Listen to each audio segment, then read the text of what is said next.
1 जनवरी 1978, नया साल। Air India का एक बिल्कुल नया बोइंग 747 एम्परर अशोक जो उस एयरलाइन की शान था। मुंबई से दुबई की एक रूटीन फ्लाइट, कॉकपिट में 3 बहुत ही अनुभवी लोग, मतलब कुल मिला के 40,000 घंटों से ज्यादा का उड़ान अनुभव। बहुत ज्यादा।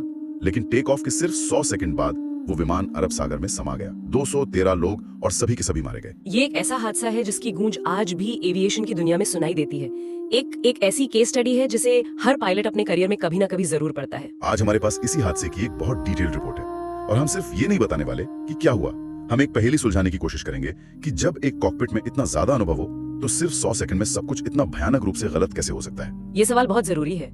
क्या ये एक मशीन की नाकामी थी या एक इंसान की गलती, या फिर कुछ और ही था। चलिए उन 100 सेकंड की गहराई में उतरते हैं। हाँ। तो चलिए पहले उस रात का सीन सेट करते हैं। एयर इंडिया फ्लाइट 855, ये कोई मामूली जहाज नहीं था। नहीं, बिल्कुल नहीं। ये था बोइंग 747-200 एम्परर अशोक, जिसे आसमान में आपका महल कहकर प्रमोट किया जाता था। एयर इंडिया का पहला जंबो जेट। उस जमाने की टेक्नोलॉजी और लग्जरी का मतलब एक सिंबल था वो, और उसे उड़ाने वाले लोग भी अपने काम के उस्ताद थे। कप्तान मदन लाल कुकर 18,000 घंटों से ज्यादा का अनुभव था। 18,000 घंटे? हाँ, वो एयरलाइन के सबसे सीनियर पायलटों में से एक थे।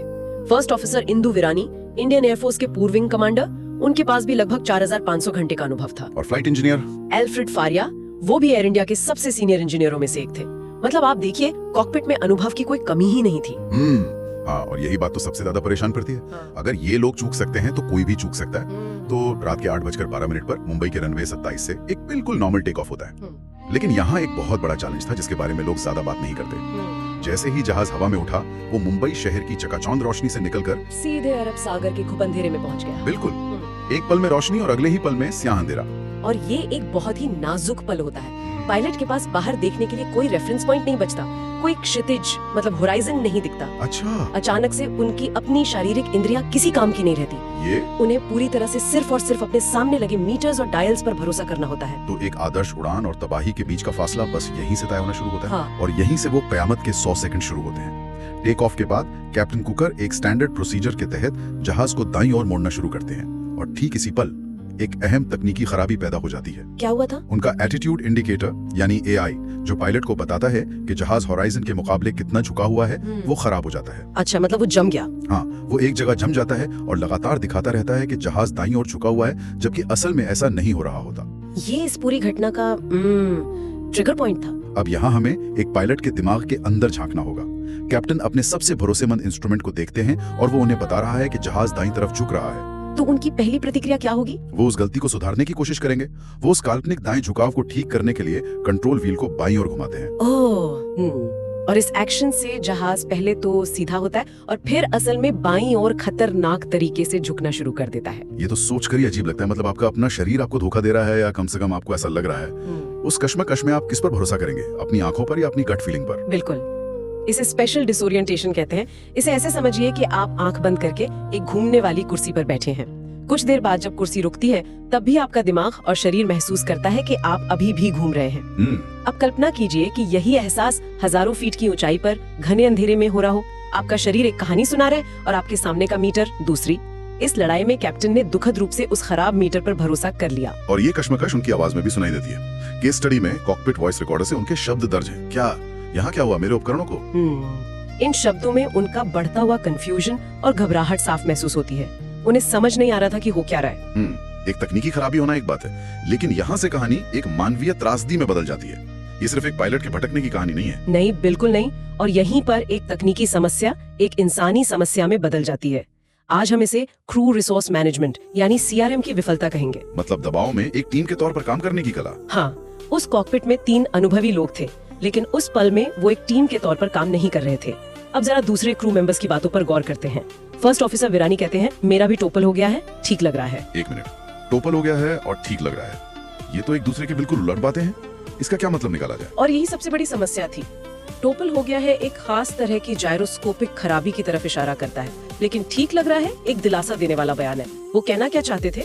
क्या ये कि उनका मीटर भी खराब है, या ये कि जहाज का एंगल ठीक लग रहा है? तो कैप्टन ने क्या समझा? कैप्टन, जो पहले से ही बुरी तरह कंफ्यूज थे, उन्होंने शायद वही सुना जो वो सुनना चाहते थे, कि हाँ, इंस्ट्रूमेंट्स में कोई प्रॉब्लम है। उन्होंने इस बात पर ध्यान नहीं दिया कि जहाज असल में एक जानलेवा झुकाव ले रहा था। ये अस्पष्टता जानलेवा साबित हुई। एक मिनट, तो कप्तान भटका हुआ है? फर्स्ट ऑफिसर की बात किसी को समझ नहीं आ रही, लेकिन कॉकपिट में तीसरा व्यक्ति भी तो था, फ्लाइट इंजीनियर। क्या वो चुपचाप ये सब देख रहा था? उसके उपकरण तो काम कर रहे होंगे। हाँ, और उनकी चेतावनी भी उतनी ही बेअसर रही। फ्लाइट इंजीनियर फारिया ने कहा, उस पर मत जाओ।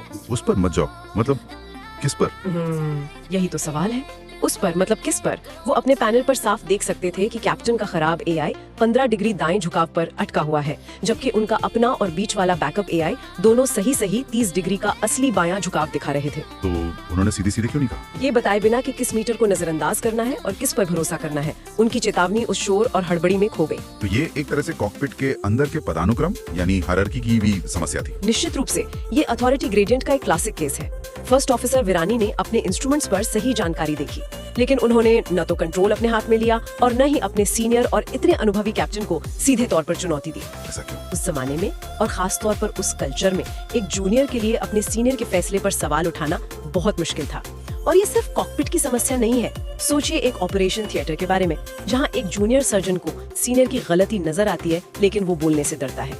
नतीजे उतने ही भयानक हो सकते हैं। ठीक है, तो विमान पानी में है और वो 100 सेकंड का भयानक ड्रामा खत्म हो चुका है। अब सवाल उठता है, हुआ क्या? जब जांचकर्ता मलबे को खंगालना शुरू करते हैं तो उन्हें क्या कहानी मिलती है? यहीं पर कहानी और भी पेचीदा हो जाती है। भारतीय जांचकर्ताओं ने अपनी रिपोर्ट में कहा कि हादसे की मुख्य वजह खराब एटीट्यूड इंडिकेटर था। उनके मुताबिक ये एक तकनीकी खराबी थी जिसने इस पूरी चेन रिएक्शन को शुरू किया। ठीक है, लेकिन विमान बनाने वाली कंपनी बोइंग ने एक बिल्कुल अलग थ्योरी पेश की। उन्होंने तर्क दिया कि हादसे की एकमात्र वजह कैप्टन कुकर की पहले से मौजूद मेडिकल कंडीशन थी। मेडिकल कंडीशन मतलब तो एक तरफ हमारी अपनी जांच कह रही है कि मशीन खराब थी और दूसरी तरफ दुनिया की सबसे बड़ी विमान बनाने वाली कंपनी कह रही है कि नहीं, आपका पायलट ही ठीक नहीं था। ये तो बहुत बड़ा टकराव है। बिल्कुल, और ये विमानन इतिहास में एक क्लासिक बहस है। दोष किसका है, इंसान का या मशीन का?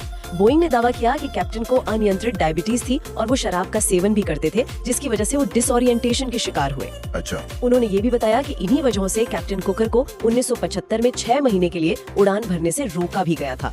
बोइंग ने कप्तान की मेडिकल हिस्ट्री को सामने रखकर सारा ध्यान इंसान पर डाल दिया। और भारतीय जांचकर्ताओं का क्या कहना था? उन्होंने कहा कि अगर एआई ठीक होता तो पायलट की मेडिकल हिस्ट्री कोई मायने ही नहीं रखती। सच शायद इन दोनों के बीच में कहीं था। और जहाँ तक मुझे पता है ये पहली बार नहीं था कि इस खास उपकरण में कोई खराबी आई हो, है ना? नहीं, और यहीं से पूरी तस्वीर बदल जाती है। हमारे सूत्र कुछ बहुत दमदार तुलनात्मक मामले सामने रखते हैं।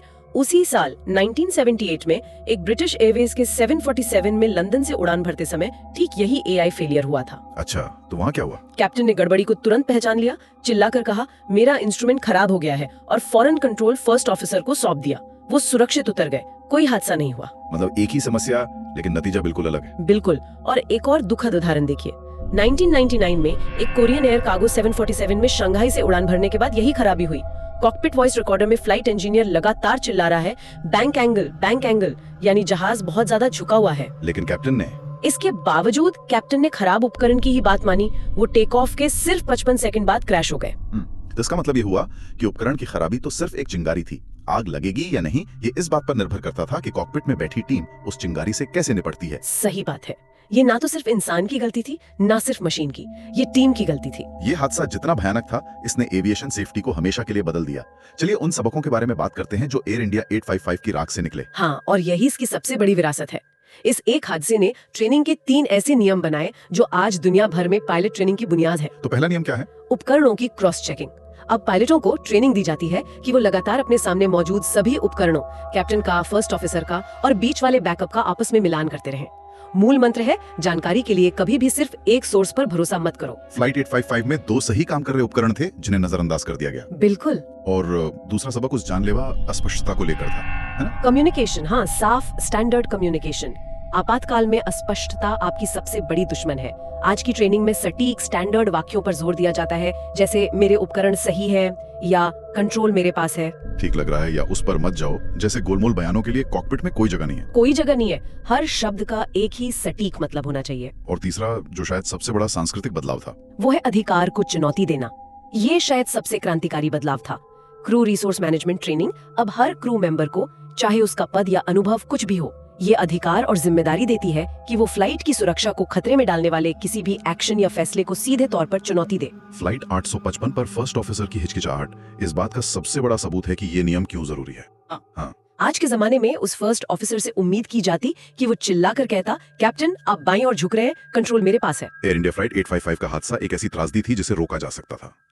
इसकी शुरुआत एक छोटी सी तकनीकी गड़बड़ी से हुई, हम्म, लेकिन ये कॉकपिट के अंदर इंसानी संवाद और पदानुक्रम की प्रणालीगत विफलता के कारण एक बड़ी तबाही में बदल गई। इस हादसे में मारे गए 213 लोग उन सिद्धांतों की एक दर्दनाक याद दिलाते हैं जिन्होंने तब से लेकर आज तक अनगिनत जानें बचाई हैं। और ये एक ऐसा सवाल खड़ा करता है जो सिर्फ एविएशन तक ही सीमित नहीं है। किसी भी हाई स्टेक्स टीम एनवायरनमेंट में, चाहे वो एक ऑपरेशन थिएटर हो, एक स्टॉक मार्केट का ट्रेडिंग फ्लोर हो या कोई फौजी दस्ता हो, हम ये कैसे सुनिश्चित करें कि साफ संवाद और सच बोलने का साहस पद और आदत पर हमेशा हावी रहे। सही बात है। फ्लाइट F55 हमें सिखाती है कि दुनिया की सबसे अनुभवी टीमें भी इस मानवीय चुनौती से बच नहीं सकती। और इन स्रोतों का आधार पर सुनने वालों के लिए एक आखिरी विचार। शुरुआती जांच इस बात पर बटी हुई थी कि दोष मशीन का है, यानी खराब एआई, या इंसान का, यानी कैप्टन की सेहत। लेकिन ब्रिटिश एयरवेज और कोरियन एयर के तुलनात्मक मामले एक तीसरे और शायद सबसे जरूरी तत्व की ओर इशारा करते हैं, टीम। ये सोचने पर मजबूर करता है कि किसी भी फील्ड में कितनी ही नाकामियों का दोष गलती से किसी एक व्यक्ति या किसी एक उपकरण पर मढ़ दिया जाता है, जबकि असली विफलता तो उनके बीच के तालमेल में, उनके संवाद में और उनके एक दूसरे पर भरोसे में छुपी होती है।